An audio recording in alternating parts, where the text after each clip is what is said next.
பெருமுளை சிறுமுளைன்னு சொல்லும் பொழுது செரிபெல்லம் செரிபுரம் சொல்லுவோம் இல்லையா? அப்போ பெருமுளை சிறுமுளை நம்முடைய தீய கர்மாக்கள் எல்லாமே வந்து சிறுமுளையிலே தரும். நம்முடைய நற்கர்மாக்கள் பெருமுளையிலும் நம்முடைய தீய கர்மாக்கள் சிறுமுளையிலும் சேரும்.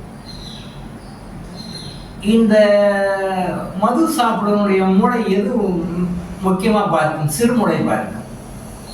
தீய கர்மாக்களுடைய சேர்கின்ற இடமான சிறுமுளை பாதிப்பதால் அந்த டைம்ல இது எல்லாமே அவனுடைய பாஸ்ட் லைஃப்ல அக்குமுலேட் பண்ண தீய கர்மாவை பிரதிபலிக்கின்ற வகையில் அவங்களோட ஆக்டிவிட்டிஸ் நடக்கும். நீங்க பாருங்களேன், தண்ணி அடிச்சவன் பேசுறது போது அவங்களோட ஆக்டிவிட்டிஸ் பண்ணும்போது அந்த சிறுமுளை பாதிப்பினுடைய இதுதான் அதிகமாக இருக்கும்.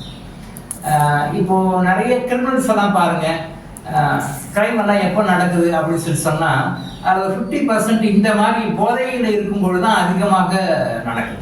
மற்ற சென்சேஷன் மற்ற டைமில் கொலை குற்றம் மற்ற கிரிமினல்ஸ் நடந்தாலும் கூட பெரும்பாலான கிரைம்ஸ் நீங்கள் ஹிஸ்ட்ரி எடுத்து பார்த்தீங்கன்னா, ரெக்கார்ட்ஸ் எடுத்து பார்த்தீங்கன்னா போதைப் பொருளை பயன்படுத்தி கொண்டிருக்கின்ற சூழ்நிலையில் தான், போதையில் இருக்கும்போது தான் இந்த மாதிரி கிரைம் அஃபென்சஸ் நிறைய நடக்குது. அப்போ இந்த மது சிறுமுளையில் போயிட்டு, நான் ஏற்கனவே சொன்னேன், தீய கர்மா போய் உட்கார் எல்லா ஈச்சல் எவ்வளவு செல்லையும் இருந்தாலும் அதிகமாக சிறுமுளையிலே போய் உட்காரும்.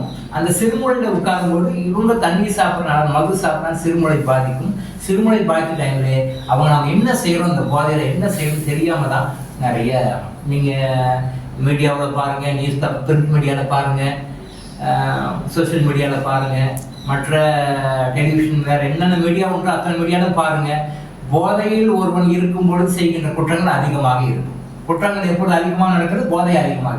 பிகாஸ் அந்த பெண்ணும் அந்த ஆணும் அவங்களுடைய சுய கட்டுப்பாட்டில் இல்லை. அவங்களுடைய சுய கட்டுப்பாட்டில் இல்லாத போது தான் இதெல்லாம் நடக்குது.